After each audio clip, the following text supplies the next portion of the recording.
সতী নারী কারে কয়? যে নারী সধবা হয়ে মৃত্যুবরণ করে সেই কি সতী নারী? এটা আমরা অনেকে ভাবি, কিন্তু ভুলগুলো ভাঙার দরকার আছে। পঞ্চসতী কাদের বলে? অহল্যা, কুন্তী, দ্রৌপদী, মন্দাদরী তারা শ্রী হরি ভজন করে সতী হলো যারা। কেন সতী হয়েছিল? হরি ভজন করে। কোন নারী সতী নারী সেই নারী হবে যে নারী স্বামীর হাত ধরে বলবেন, ওগো তুমি সৎ পথে থাকো, শাক ভাত দাও, আমি খুশি, সহধর্মিনী। কারণ তার ভাগ তাকে নিতে হবে অর্ধাঙ্গিনী হয়ে। যে নারী নিজের স্বামীকে মন্দির মনে করে, আপনারা কেউ মনে করেন নাকি? হ্যাঁ, যে মনে করেন তার জীবন ধন্য। কারণ পতি দেবতা, পতিকে মন্দির জ্ঞানে কেউ যদি সেবা করেন, যেমন মন্দির মুছতে হয়, মন্দির ঝাড় দিতে হয়, পতির যত্ন করলেন। কেন?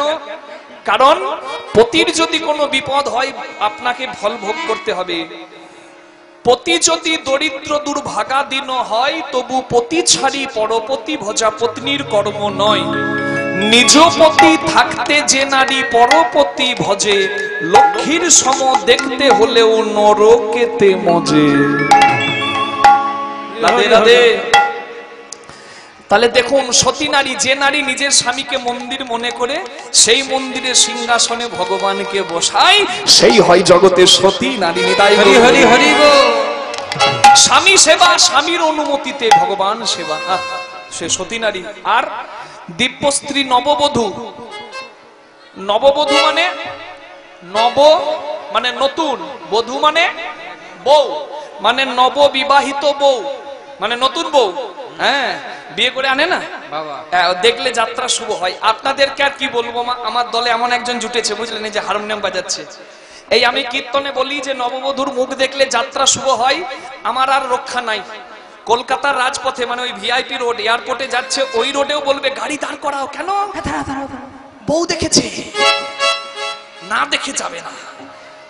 বর বউ দেখেছে, আহা কি স্বাদ বলুন। বউ দেখার জন্য দাঁড়াতে হবে, তাও আবার নিজের নয়, পরে। নববধূ দেখলে যাত্রা শুভ হয়, নববধূ। এরপরে পূর্ণ কুম্ভ। পূর্ণ কুম্ভ মানে ভর্তি কলসি।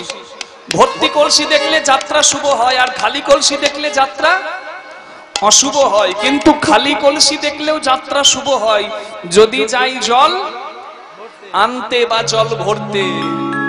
পিছু ডাকলে বিপদ হয়, কিন্তু পিছু ডাকলেও মঙ্গল হয় যদি পিছু ডাকে। বাহ। এবার দ্বিজ মানে ব্রাহ্মণের মুখ দেখলে যাত্রা শুভ হয়, নৃপ মানে রাজার মুখ দেখলে যাত্রা শুভ হয়। গণিকা, হ্যাঁ, এখানে আসল তত্ত্ব দেখুন। এগুলো আসল তত্ত্ব কীর্তনের বাবা। ওই ঝেঁটাছুটি কোন দিকে রাখবো এগুলো নয়, আসল তত্ত্ব এগুলোই। যে গণিকার মুখ মানে একটা বেশ্যাবৃত্তি করে এমন নারীর মুখ দেখলে কেন আমার যাত্রা শুভ হবে? গীতার কর্মযোগ এখানে জড়িত আছে। কিরকম বলছে, একটা বেশ্যা নারীর মুখ দেখলে কি করে যাত্রা শুভ হয়? সে তো সমাজে লাঞ্ছিত, ঘৃণিত, সমাজে তাকে নেয় না, বাইরে থাকে। তার মুখ দেখলে কি করে যাত্রা শুভ হয়? দুর্গাপুজোতে কোন বাড়ির মাটি লাগে গো? বেশ্যা বাড়ির লাগে। তার ওই জায়গাটা যদি নরক হবে, নরকের মাটি কেন দুর্গাপুজোতে লাগবে? রাধে রাধে। এই তত্ত্বটা একটু বুঝতে হবে যে বেশ্যাবৃত্তি করে যে নারী, সে কিন্তু নিজের ইন্দ্রিয় তুষ্টির জন্য করে না, স্বার্থ সিদ্ধির জন্য বলে না। কেউ যদি আত্ম ইন্দ্রিয় তুষ্টি করে তাকে বলে কাম, কিন্তু কৃষ্ণেন্দ্রিয় প্রতিবাঞ্ছা ধরে প্রেম নাম। আত্ম ইন্দ্রিয় তুষ্টি তারা করে না, তাদের উদরের ক্ষুধা নিবারণের জন্য তারা কর্ম করে। ওই জন্য ভগবান বলেছেন, কর্মণ্যে ব্যাধিকারস্তে মা ফলেষু কদাচন। কর্ম করতে তুমি পৃথিবীতে এসেছো, কর্ম তুমি করে যাও, ফল আমাকে দিয়ে দাও। তা না হলে কি কলকাতার পতিতালয়ে বাগবাজারের মদন মোহন ঠাকুর যায়, পতিতা কেঁদে বলেছিল, হে প্রভু, কত কত পুরুষ এসে আমার দেহটাকে ছিন্ন বিচ্ছিন্ন করে যায়, আমি এদের জন্য পৃথিবীতে আসি নাই, আমি কুঞ্জ সাজিয়ে রেখেছি, কৃপা করে তুমি এসো যেন তোমার সেবায় লাগতে পারি। হরি বল। ওই পতিতা বাগবাজারের বেশ্যা নারী ডাক দিলেন মদন মোহনকে। বাগবাজারের মদন মোহন ঠাকুর পতিতার ঘরে গিয়ে পতিতার হাতে সেবা নিলেন, চরণ সেবা করলেন। পতিতা নারী চরণ ধুইয়ে দিলেন চোখের জলে। ভগবান তার আংটিটা, বাগবাজারের মদনমোহনের আংটি রয়ে গেল পতিতার কাছে। পরের দিন রাজামশাই সেই পতিতার কাছে যখন এসেছে, দেখছে তার মন্দিরের ভগবানের আংটি পতিতার কাছে। তখন রাজামশাই বুঝতে পারে যে ভগবান ইচ্ছা করে এসেছেন পতিতার মনোবাসনা পূর্ণ করতে। ওই জন্য ভগবান বলেছেন, কর্ম করে যাও, ভগবানকে সঁপে দাও কর্ম, তোমাকে ফলের আশা করতে হবে না, ফল আমি নিজের মাথায় করে বহন করব। নিতাই গৌর প্রেমানন্দে হরি হরি হরি। এবার যে কথা থেকে কথাগুলো এলাম, কথাটা কি?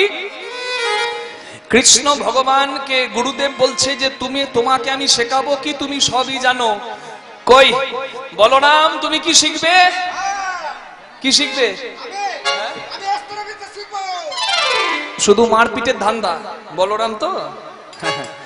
সুদামা কি শিখবে? বলে গুরুদেব আমি ব্রাহ্মণের সন্তান, আমি শুধু চাই বেদ বিদ্যা অর্জন করতে।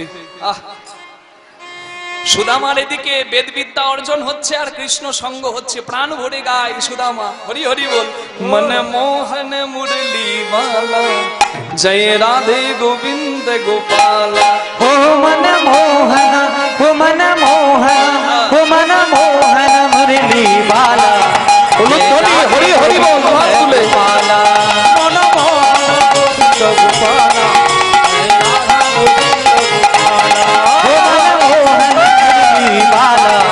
जय राधे गोविंद गोपाला मोहन मुरली बाला जय राधे गोविंद गोपाला मन मोहन जय राधा गोविंद गोपाला। जमुना किनारे बाजत मुरली बृंदावनेर बांका श्याम। जमुना किनारे बाजत मुरली বৃন্দাবনের বাতাস। কীর্তনে এটাই নিয়ম, চোখের জলের সময় কাঁদতে হবে, আবার আনন্দের সময় দুহাত তুলে আনন্দ নিতে হবে। একসঙ্গে দুহাত তুলে। যমুনা কিনারে বাজত মুরলি বৃন্দাবনের বাতাসে। ও যমুনা কিনারে বাজত মুরলি বৃন্দাবনের বাতাসে। মন মোহন, ओ मन मोहन, मन मोहन मुरली वाला राधे गोविंद गोपाला। ओ मोहन मुरली बाला जय राधे गोविंद गोपाला। मन मोहन मुरली वाला जय राधे गोविंद गोपाला। मन मोहन, मन मोहन, मन मोहन मुरली बाला जय राधे गोविंद गोपाला। राधा गोविंद गोपाला। बोलुन कृष्णचंद्र भगवान की जय, राधा रानी की जय। हेन काले हইল তথা ঝড় ভয়ঙ্কর, ঝড় ভয়ঙ্কর দিকে দিকে অশনি ওঠে ঘূর্ণিঝড়, ওঠে ঘূর্ণিঝড়। দিবাকালে সোনার বৃন্দাবন অন্ধকার হইল, অন্ধকার হইল।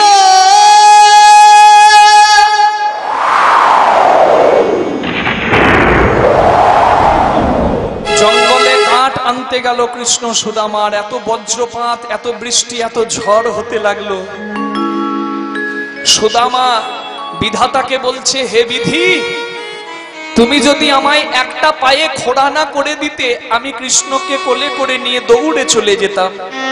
কিন্তু সুদামা একটা পায়ে একটু খোড়া, খুঁড়িয়ে খুঁড়িয়ে চলে, তো বলে আমি কৃষ্ণকে নিয়ে দৌড়ে পালাতে পারবো না। কিন্তু আমি থাকতে আমার কৃষ্ণর যদি কিছু হয়ে যায়, আমি বাঁচতে পারবো না। এত ভালোবাসাটা জমে গেছে। কৃষ্ণকে মাটিতে শুইয়ে দিয়ে সুদামা কৃষ্ণের উপরে শুইয়ে দিল।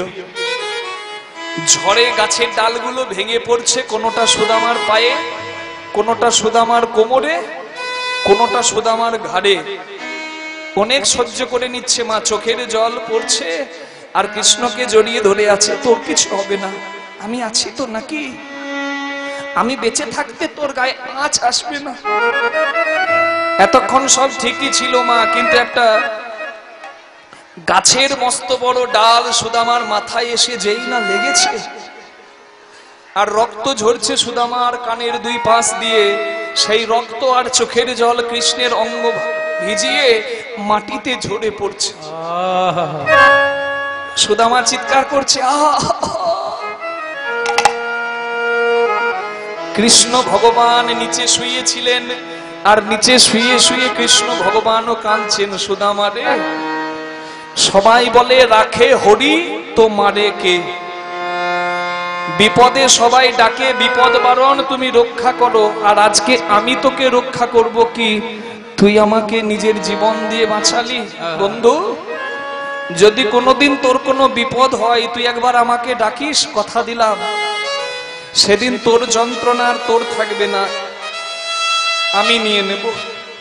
ওই জন্যই তো কৃষ্ণ নিয়েছিল। সুদামা যখন কৃষ্ণের কাছে গিয়েছিল দ্বারকায়, সুদামার পায়ে কাঁটা ঢুকছে তো কৃষ্ণের ব্যথা লাগছে।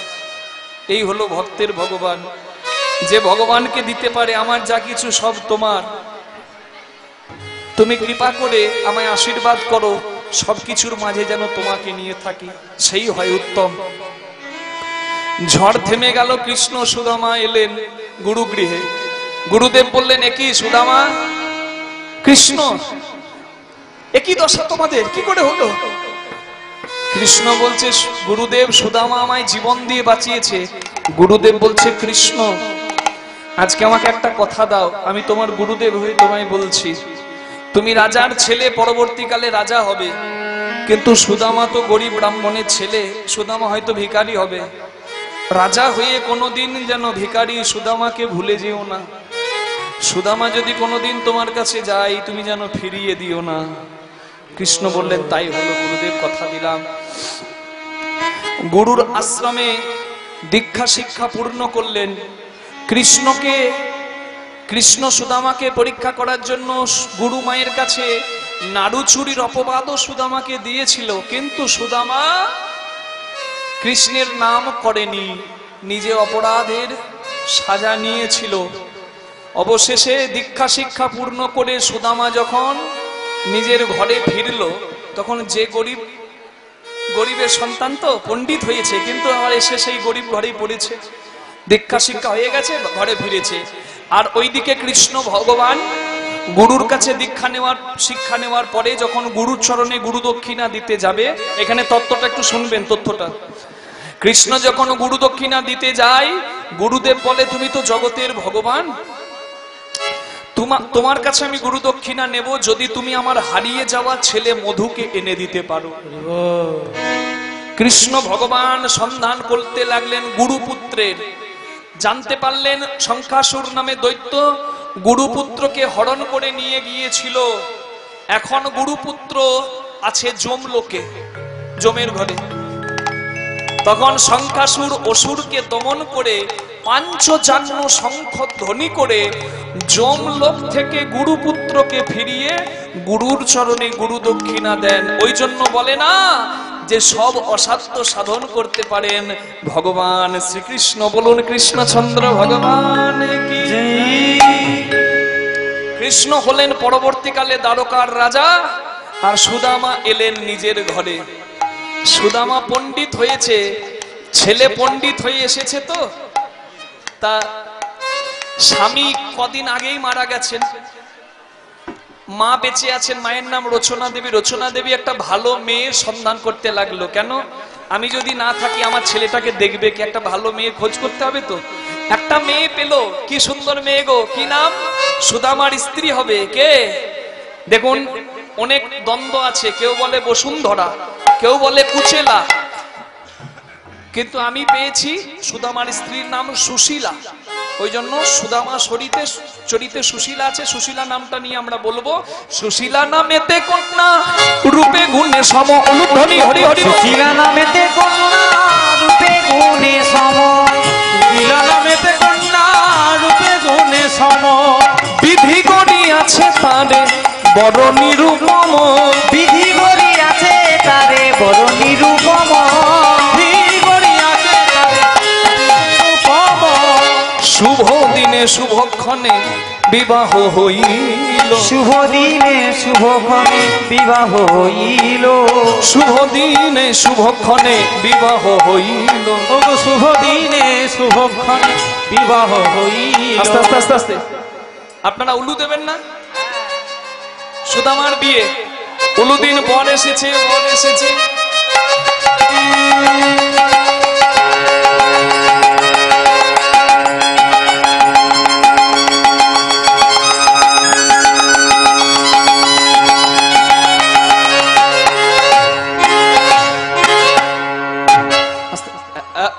ও ঠাকুমা, নাচ জামাই ঠিক আছে তো? হরি হরি হরি। ঠিক আছে? ঠিক না থাকে গো, যা রূপ, এত লাইটও দেখা যাচ্ছে না গো। দেখুন, আপনারাও তো বাবা ভোলার কাছে জল ঢেলেছেন, দিয়েছেন তো নাকি? বিল্লপত্র দিয়েছেন, আবার মঙ্গলবার ঢালবে। বেলপাতা দিয়ে কি বর চেয়েছেন? হ্যাঁ, বাবার মতো বর পেয়েছেন তো নাকি? না নন্দী ভৃঙ্গি পেয়ে গেছেন? না না, বাবার মতোই পেয়েছেন। এখনকার দিনের মেয়েরা আবার খুব চালাক, জানেন? মা বাবাকে তো বলতে পারে না, তো শিব ঠাকুরের কাছে গিয়ে বলে, হে ভোলানাথ, তুমি তো জগতের পিতা, হ্যাঁ, তুমি আমাদের বাবা, তাই তোমার কাছে বলছি ভোলানাথ, আমার বেশি কিছু চাই না, আমার যার সঙ্গে বিয়ে হবে না সে ওই বাংলা সিনেমার হিরো, আমাদের এই ঘাটালের ছেলে, হ্যাঁ, ওই দেবজিতের মতো হলে চলে যাবে। আর প্রসেনজিৎ? কি প্রসেনজিৎ? প্রসেনজিৎ?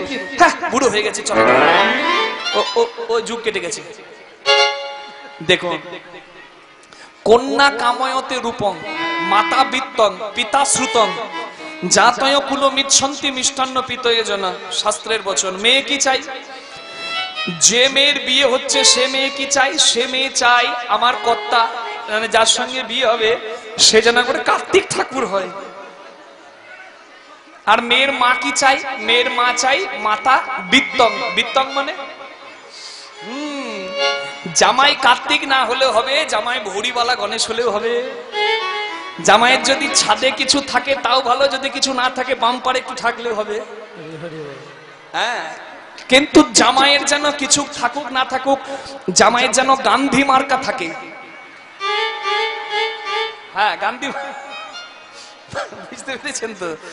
আর যদি সরকারি চাকরি হয় তাহলে তো কোনো কথাই না। হরি হরি। আর মেয়ের বাবা কি চাইবে? পিতা শ্রুতং, মানে মেয়ের বাবা চাইবে যে ছেলের সঙ্গে বিয়ে দেব মেয়ের, সেই ছেলে যেন জ্ঞানমান হয়, যেন ভালো বংশের হয়। দেখেন তো বংশ পরিচয় দেখেন না নাকি? যাত্রার ঘর থেকে মেয়ে আনতে নাই, ওই জন্য বংশ দেখতে হয়, মেয়ের বাবা দেখে। হ্যাঁ, যে জামাই করবে সেই জামাইয়ের যেন কাণ্ডজ্ঞান থাকে। আর যদি কাণ্ডজ্ঞান জামাইয়ের না থাকে তাহলে শ্বশুরের কপালে কষ্ট কেন? মেয়েকে যদি ধরে পেটাই শ্বশুরকেই তো দৌড়ে যেতে হবে, কি মা?